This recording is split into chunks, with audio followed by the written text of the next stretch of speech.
Helsa, I would like to start off by thanking all the heathens for the support over the years, even while I was gone for a while. Um, Thanks for supporting my videos. Thanks for supporting our prison ministry, Unfettered Prison Outreach.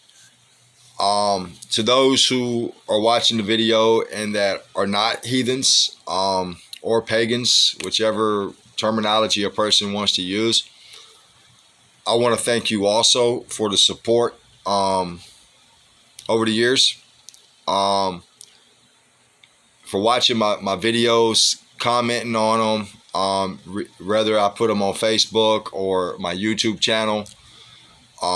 Definitely want to say thank y'all for that. Even the ones who don't necessarily like what I stand on, at least you commented, and that created more conversation. And hopefully together, we might not agree on everything, but maybe we can meet in the middle. And so far that's happened. So again, thanks to my heathens and thanks to my non-heathens for the support over the years. For a while now, I've been asked to do a video on the 14 words. Not so much what they are, but how did they come about? And to deal with the positive sides or positive reflection of the 14 words and the negative that has been brought forth by certain individuals, groups, news media. And I think the best way to attack this video is to tell you what the 14 words are not. And it's important that we remember that when we deal with the 14 words, the 88 precepts are always connected to them somehow, some way, form, fashion. They're just always connected. So you really can't have one over the other. But what I would like to start by doing is to tell you what the 14 words are not. And that is, the 14 words are not owned by a particular group. They're not owned by a particular gang. They are not owned, nor does the 14 words promote what most people would term white supremacist. This is something that has been added to the overview of the 14 words that are not necessarily a part of them. The 14 words is not something that a person has to go earn it. And what I mean by earn it is you see a lot of gangs, especially in prison. They'll use the 14 words as a recruitment tool. And their version of the 14 words and their meaning is that in many cases, a person has to go put in work. They have to go and prove that they're loyal to the 14 words. And in many cases, the mission that these individuals are sent on absolutely have nothing to do with the meaning of the 14 words, the spirit of the 14 words, or have anything to do with the two men that came up with the 14 words, David Lane and Ron McVan. So I believe that in order to highlight the true meaning of the 14 words, we have to peel back like a banana. We have to peel back the bullshit that's been added to it. And then the first thing that would have to be done is to go back to the man who originally created them, and that was David Eden Lane. It's very important to remember that David Lane was not a white supremacist. He didn't prescribe to white supremacy. If you go and you read his works, especially his earlier days when he was in federal prison and he was exposed to the different avenues that led to the white supremacist belief, especially when it came to the gangs, you'll find out that he didn't prescribe to that. He never called himself a white supremacist. This was something that was done by the media. And it was done by the media in an attempt to throw dirt on what David Lane was actually standing for. And if it had not been for Ron McVan and Jamie Jersey, also known as Java, who took the time out to present his writings and to present his thoughts, then media would have won that battle. David Lane's name would have been tainted and most people would not have even took the time out to learn about him. So now that we've kind of like briefly, because I understand I only have so much time doing a video, but now that I've briefly discredited a lot of the stuff that has been attributed to David Lane, it must be understood that the 14 words were coined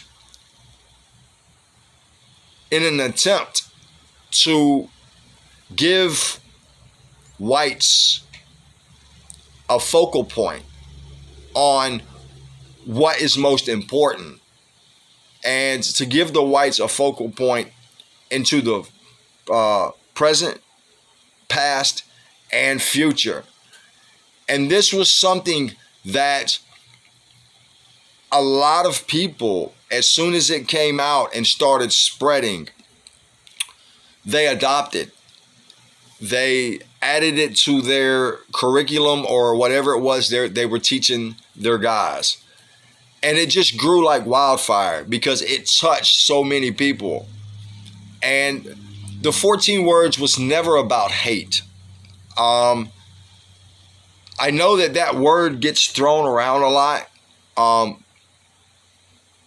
But when you go back and you read the 88 precepts, the 27th precept, David Lane specifically stated that it wasn't constructive nor conducive to hate those of other races or even those of a mixed race. But a separation must be maintained. So David Lane was more of a separatist. He didn't deal with the hatred aspect of it because that just occupies too much space. And in many cases, it takes all of our attention to one area and it draws it away from those areas that are really most important. So the 14 words was basically just a battle cry, a focal point. But unfortunately, right after David Lane died, a particular organization, I won't mention them, but most of us know who they are. They kind of like didn't like the fact that it was a heathen who coined the 14 words. They didn't like how David Lane worded certain things. So in order, rather than following the true 14 words, which was, we must secure the existence of our people and a future for white children, they felt the need to change that and basically create a whole new 14 words. And these, in my eyes, corrupt version of the 14 words, they quote is, we must secure the existence of our race and a future for white children. I would like to take this time out to let it be known that David Lane never quoted those set of 14 words. There's not one writing from him or Ron McVan that ever quotes that version. That is not David Lane's. And a lot of times people need to understand that. Because when you change the 14 words to remove the word people and add race, you're actually asking people to do something that is impossible. We can't secure an existence for our race. Because when we stop and we look at it, what members of our race are we talking about? Are we talking about the liberals who are trying to completely wipe us out of existence, or at least wipe those whites out who refuse to bow down? Are we talking about the homosexual when we say race? Are we talking about the lesbians? Are we talking about those who mix? So when you say race, yeah, it might sound like you're looking at something much, much broader, but when you stop and you look at the actual meaning of what you're trying to say, then it's like, well, wait a minute. We're fighting against, our biggest problem really isn't with other races. Our biggest problem has always come from who? Members of our own race. When we say, as David Lane said, the existence of our people, now we start understanding what David Lane was referring to when he said we must secure the existence of our people and a future for white children. Because who is our people? Our people are those who think like us. Our people are those who seek to secure the existence. And one of the things that's really unique about the 14 words is that even though it was a wokenist that coined them, even though David Lane stated in one of his writings that he believed the only thing that could save our folk or our people was the turning back to the gods and the goddesses, basically becoming wokenist or even Odinist. But he never put a religious title to the 14 words because, as Ron McVan has stated several times in his books, without our race, meaning our people, we have no religion. So the 14 words could be accepted and followed by anybody, regardless of what their religion was. And there are many people out there who embrace the 14 words. They might not follow wokenist or Odinist or even be a part of the Asatru, but they have other religious beliefs. But they're fighting to secure our existence. And then when we look at, the future for white children, that's very unique for David Lane to say that as far as children goes, because children are innocent. They have nothing to do with what goes on amongst the adults. It's the adults, the people, who have to make the changes. They're the ones who have to educate and promote the 14 words. That way, our children have a future. They have something to look forward to. So when we really stop and look at the real words of David Lane and the real meanings behind the 14 words, and we eliminate the bullshit that went with it, we start to find out that these 14 words put us on a path, and it really gave us a focal point. And even more so for those who are Wotensvolk or Wotenists, but more so Wotensvolk, because in Wotensvolk, the 14 words will always be the pinnacle for us. We can't separate the 14 words from Wotensvolk. You can't separate David Lane from Wotensvolk. You can't separate the founder of Wotensvolk. And to many of us, Ron McVan is the ultimate goatee for us.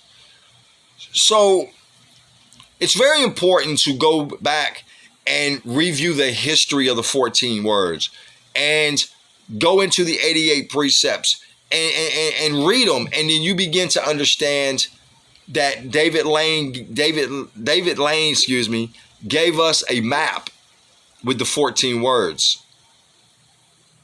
But he also gave us the direction and how to begin to live the 14 words through the 88 precepts. This is why David Lane has specifically stated that the 88 precepts were never meant to be law. They were really only a guidepost for us to go into, read, begin to implement certain things in order to make the 14 words more broader. So I will say this. I could go on for a very long time about the 14 words, but as most people who will watch this video, you've pretty much already know everything I just said. But I don't do my videos for the people who know. I do my videos for the people who don't know. The first thing I would say is that the 14 words in no shape, form, or fashion promote white supremacists. The 14 words in no shape, form, or fashion promote hatred of other races. The 14 words are not limited, nor are they owned by anybody. If anything, Wotensvolk is the banner for the 14 words. You don't earn the 14 words. You don't go put in work. You don't have to go hurt somebody to embrace the 14 words. All you have to do is go up here and change your mindset and begin to live by the 14 words. And when I say live, I don't mean going out just having white children, getting on Facebook, posting 1488. That's not living the 14 words. Living the 14 words is first changing the mindset of yourself, wrapping your mind around that concept. And then from that point on, you begin to exemplify the 14 words in your life. And then people will see that. People will begin to see what the 14 words really was meant for. And they'll be ready to embrace that. 14 words was never something that we used to attack people. We have no time for it. We only care about one thing: securing the existence of our people and a future for white children. With that said, I hope I maybe shed some light on some issues. If you disagree with what I said, I'm more than happy to converse with you and maybe let's figure this thing out. because I'm all about growth and development. I'm not about the continuing of talking about how bad these other races are and all this. We don't have to look for badness out in other races. All we have to do is look within our own, and we'll find where our true enemy lies at. So with that, hail to my heathens, to my non-heathens. Thank you for taking the time out to listen to the video, even if you agree or disagree. Hail up.